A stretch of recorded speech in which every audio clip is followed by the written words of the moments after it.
9 லட்சம் கோடி கடன். இந்த கடனை பெற்று நிறைவேற்றி முடிக்கப்பட்ட நலத்திட்டம் 1. அண்ணன் கேட்கிறேன், சாலையை மிக சிறப்புற அமைத்தோம். கழிவுநீர் மழைநீர் வழிந்து ஓட காவாய்கள் அமைத்தோம். இது மாதிரி நகருக்குள்ள அழுக்கு நீர் ஓடுவது சுத்தப்படுத்தினோம். தரமான போக்குவரத்து கொடுத்தோம். நல்ல பேருந்து அருமையான கொடுத்தோம். தடையற்ற மின்சாரத்தை உற்பத்தி செய்வதில் முதலீடு செய்தோம். ப்ரொடக்ஷன்ல, பர்ச்சேஸ்ல இல்ல, வாங்குறதில் இல்ல, வாங்குவதில் தான் இதுவரை இந்த அரசுகள் முதலீடு செஞ்சிருக்கு. 19,500 கோடி, 20,000 கோடி. ஏன் வாங்குவதில் முதலீடு செய்து உற்பத்தியில் முதலீடு செய்யல? உற்பத்தியில் முதலீடு செய்தால் அது நிரந்தர தீர்வாகிவிடும். அப்ப வாங்குவதில் முதலீடு செய்தால் ஒரு அலகு மின்சாரம், ஒரு யூனிட் மின்சாரம் 5 ரூபாய் 7 ரூபாய்க்கு வாங்கினா கூட ஒரு 50 காசு 20 காசு 30 காசு திருடினா கூட கமிஷன் பல ஆயிரம் கோடி ஓடுகிறது. இந்த கமிஷனுக்காக யாரா விற்கிறவன்? அதானி. யாரா விற்கிறவன்? கர்நாடக முதலாளி, ஆந்திர முதலாளி அதானி. ஏன் அதானி தயாரிக்கிற? நீ என்னன்ற? எல்லாம் தனியாருங்க. பள்ளிக்கூடம் அவர் தான் நடத்துவாருங்க, மருத்துவமனை அவர் தான் நடத்துவாருங்க, போக்குவரத்து அவர் தான் நடத்துவாரு, பிளைட் அவர் தான் ஓட்டுவாருங்க, எல்லாமே வருவாங்க. அரசு நீ என்ன நடத்துவாங்க? நான் டாஸ்மார்க்க பிரமாதமா நடத்துவாங்க, சாராய கடை சிறப்பாக நடத்துவாங்க. உன் மனசான்ற சொட்டு சொல்லு. இதே போராட்டத்தை போல டாஸ்மார்க் பணியாளர்கள் ஒரு நாள் இந்த மாதிரி உட்கார்ந்து போராடினாங்க. கடையில வியாபாரம் நடக்கலைன்னா 1/2 மணி நேரத்துல பேசி பிரச்சனை தீக்குமா இல்ல?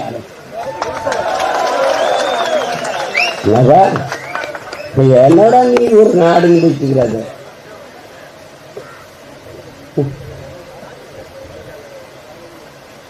மக்களின் பிரச்சனையை கேட்டு இந்த பிரச்சனை பாரு.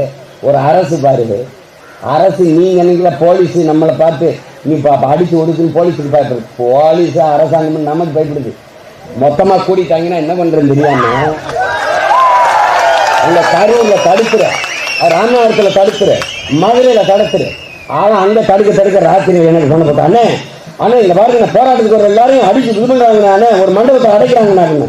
அப்படியா? போடுறா யாரா அங்க இருக்கிற அதிகாரி? ஆனா போக வாங்க மாட்டாருண்ணே. இது பண்றது என்ன தேவன் நடக்குது. சரி, நம்ம ஆட்சியாளர்களுக்கு நம்ம சொல்றேன், போராடுறது எங்களுக்கு பொழுதுபோக்கு இல்லை. எங்கள் தலைவர் எங்களுக்கு கற்பித்ததா, மிகு பிரபாகரன் அவர்கள் எங்களுக்கு கற்பித்தது, மற்றவர்களுக்கு வாழ்க்கையில் எப்போதாவது போராட்டங்கள் வருகிறது, நமக்கு வாழ்க்கையே போராட்டமாக மாறி நிற்கிறது. போராடினாலும் சாவோம், போராடாவிட்டாலும் சாவோம். ஆனால் போராடினால் ஒருவேளை வாழ்வதற்கு வாய்ப்பு இருக்கு. அதனால் போராடிவிட்டு சாவோம். நாங்கள் சாவதற்காக போராட்ட களம் வந்தவர்கள் அல்ல, எங்கள் உரிமையை பெற்று சாதிப்பதற்காக இந்த களத்திற்கு வந்தவர்கள்.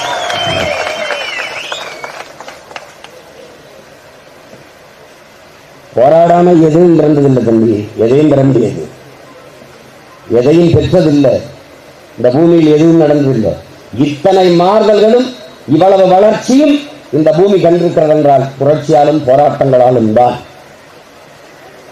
அதனால் அவர்கள் நினைக்கலாம் இந்த பக்கம் இந்த ஓரத்தில் ஒரு கூவாத்து கரையில் உட்காந்து போராடிட்டு போயிடுவாங்கன்னு. நீ விட்டுட்டு இந்த பிரச்சனையை போனாலும் நான் விட்டுட்டு போறதா இல்லை.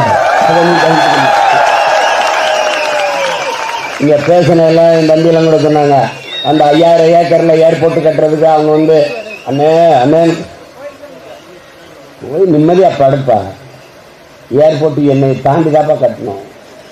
ஊர்ல எல்லையில ஐயனார் கற்பனைசாமி திருப்பம் தெரியுங்களா, அதுக்கு அது 5 அடியில தான் 6 அடியில அருவாளத்துக்கு நிற்கும். அப்படி நிற்கும். ஏன் என்னை தாண்டி தாண்டா ஊருக்குள்ள எவனு வரணும்னு ஒரு காவல் தெய்வம் நிற்கும்ல, அந்த மாதிரி இந்த இனத்திற்கு ஒரு காவல் தெய்வம் நின்னா அதான் என் தலைவன் பிரபாகரன். அவன் பிள்ளைகள் இந்த நிலத்தில் நிற்கிறான். என் மண்ணுக்கு மக்களுக்கும் ஒரு இடர் ஒரு துயர் என்றால் எங்களை தாண்டி தான் தொடரும். அதனால நீங்க கட்டாயம் இந்த கோரிக்கையை ஏற்கும்.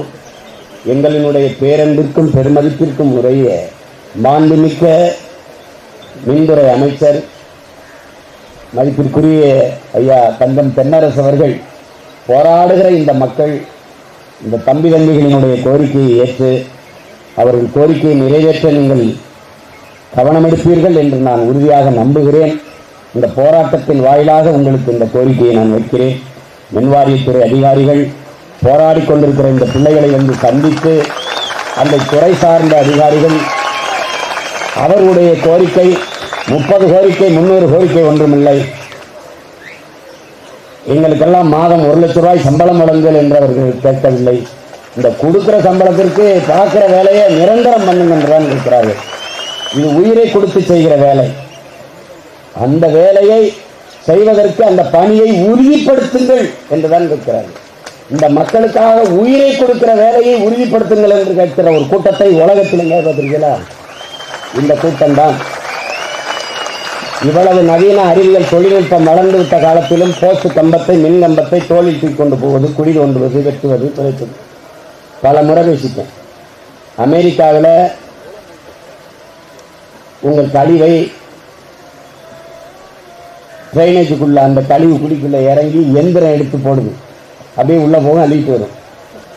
வாக்கு ஓட்டு போடுறதுக்குள்ள வாக்கை சீட்டில் போடுறான், தாளில் போடுறான். அமெரிக்காவில் கழிவை எந்திரம் அள்ளுது. இங்கே கழிவை எங்கால அள்ளுறான், மனுஷன் அள்ளுறான், ஓட்டை எந்திரத்தில் போடுறான். இதுக்கு பேர் என்ன? டெவலப், வளர்ச்சி, டிஜிட்டல். டிஜிட்டல் இதில் என்னப்பா டிஜிட்டலில் வருதுப்பா, அதெல்லாம் டிஜிட்டலில் வருது. நல்லா கவனிச்சுக்கணும். அண்ணா பல்கலைக்கழகத்தில் 211 பேர் 2500 இடத்துல வேலை பார்க்குறதா சொல்லி கையில் போட்டு சம்பளம் வாங்கியிருக்கான் 10-12 வருஷமா. அந்த அண்ணா பல்கலைக்கழகம் தான் உயர்ந்த தொழில்நுட்பத்தை கற்பிக்கிற கல்வி கூடமாக இருக்குது. எப்படிங்க இது விட்டீங்க அப்படின்னா, ஆதார் அட்டையை வெவ்வேறு படங்களை ஒட்டி கொடுத்து எங்களை ஏமாற்றிட்டாங்கன்னு நல்லா கவனிச்சுக்க. ஆதார் தான் அனைத்து வலிக்கும் நிவாரணின்னா, ஆதார் தாங்க இல்லை, ஆதார் இல்லைன்னா ஒன்றும் பண்ண முடியாதுன்னு. அந்த ஆதாரை வச்சு எங்கள் ஒப்பை மையம் ஆட்டை போட்டு போயிட்டான் 2000 பேர். நீ வந்து ஆதாரை வச்சே உதார விட்டுருக்கான் உனக்கு. நீ எங்ககிட்ட ஆதார் நீ கேட்டான் என்னை வந்து கண்ணின் கருவிலியை காட்டு, கை ரேக வை. ஐயா இந்த கையெல்லாம் குறுகி இருக்கிற பெருநோய் விட்டுருக்கிறாங்க குஷ்ட நோயாளிகள், அவங்க எப்படியா கை ரேகை வைப்பான்னு என்னைய பார்க்குறான். ஐயா பார்வையற்றவர்கள் வந்து கருவிலியை எப்படியா காட்டுவாங்க, பார்க்குறேன் அப்படியே என்னை பார்க்குறான். சரி இதை பார்த்துட்டு பக்கத்துக்கு ஆஃபீஸர் இருக்கிறான். Is revolutionist. நான் வந்து ரெவல்யூஷனிஸ்டா? ஏயா என்ன உண்மையை பேசுனா பயங்கரவாதிங்கிறீங்க, இல்லை தீவிரவாதிங்கிறீங்க, என்ன அவங்க பிரச்சனை இருக்குது? கடைசி வரை இல்லை. உங்களுக்கு தெரியுமா, ஒரு முதியவர் பெருநோய் பெற்றவர் நடக்க முடியாது தவழ்ந்து தான் போவார். அவர் இந்த அரசு கொடுக்குற ஊக்கத்தொகை மாதம் 500 வாங்கிட்டு இருந்திருக்காரு. அவருக்கு ஆதார் இல்லைன்னு நிப்பாட்டிட்டாங்க. அவர் எங்கே போய் ஆதார் எடுப்பாரு? இந்த சட்டங்களையும் திட்டங்களையும் எங்கே கொண்டு போடுறதுன்னு தெரியல. எனவே அன்பிற்குரிய தம்பிகள், நீங்கள் நம்பிக்கையோடு போராடுங்க. நீங்கள் இந்த போராட்டத்தில் பங்கேற்றிருக்கீங்க. பங்கேற்க முடியாமல் பல இடங்களில் காவலர்களால் தடுத்து நிறுத்தப்பட்ட தம்பிகளும் உணர்வோடு உங்களோட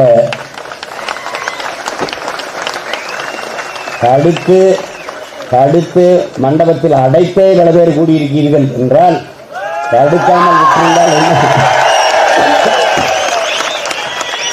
என்ன நடந்திருக்குன்னு பார்க்கணும்.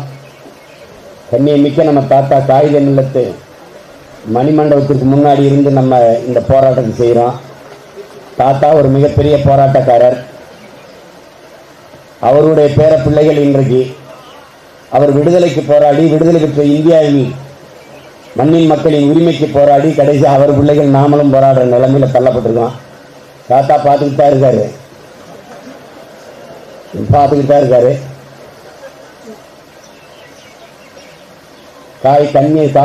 காயிதே மில்லத், அவர் பேர் இஸ்மாயில், முகமது இஸ்மாயில் தான் அவர் பேர்.